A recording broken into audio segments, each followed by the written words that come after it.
If you want to know something about me, one of the things that to me is just absolutely essential is learning shortcut keys. I mean, every course I've ever taught for Infinite Skills, every time I've stood up at university for a class, almost every single time, every book I've written, I talk about shortcuts. I am a big believer. Now, I don't use a lot of shortcut keys when I'm teaching. And the reason I don't is because if I did use shortcut keys, you'd never see anything happening. You just see the results. So I try not to use too many shortcut keys when I'm teaching, but I do talk about them. Like if you go to the word layer and go to new, there is a shortcut for creating a new layer. It's Control-Shift-N, and that would be in Windows, or Command-Shift-N on a Mac. Okay, so instead of coming down here and clicking that button, you come up here and you click this. No, use the shortcut key, and it saves you what? A couple of seconds. Those seconds add up at the end of the day, sometimes, best scenario, 1 hour.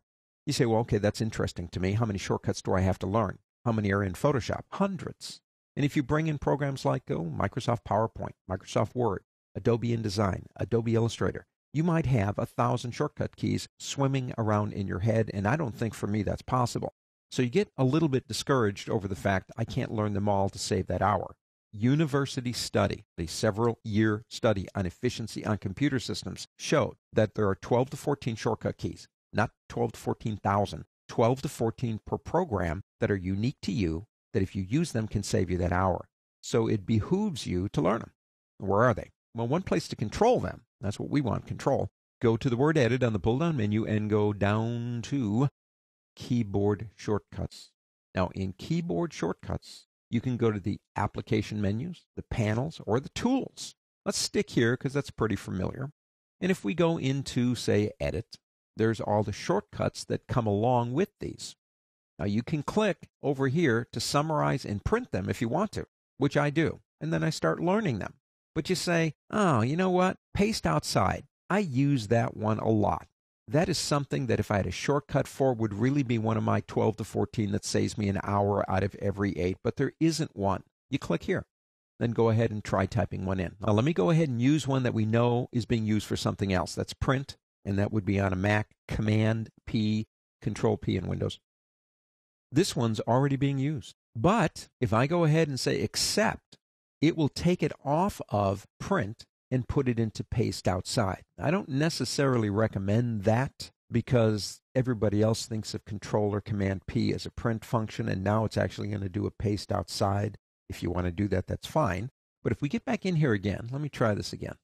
I'm going to press Command-Option-Shift, and that would be Control-Alt-Shift in Windows and the letter U.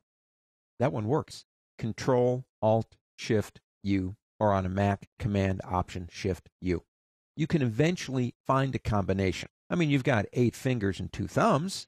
You can press down all kinds of things. Eventually, you'd get one that works. Now, to me, the hard part is not creating a shortcut.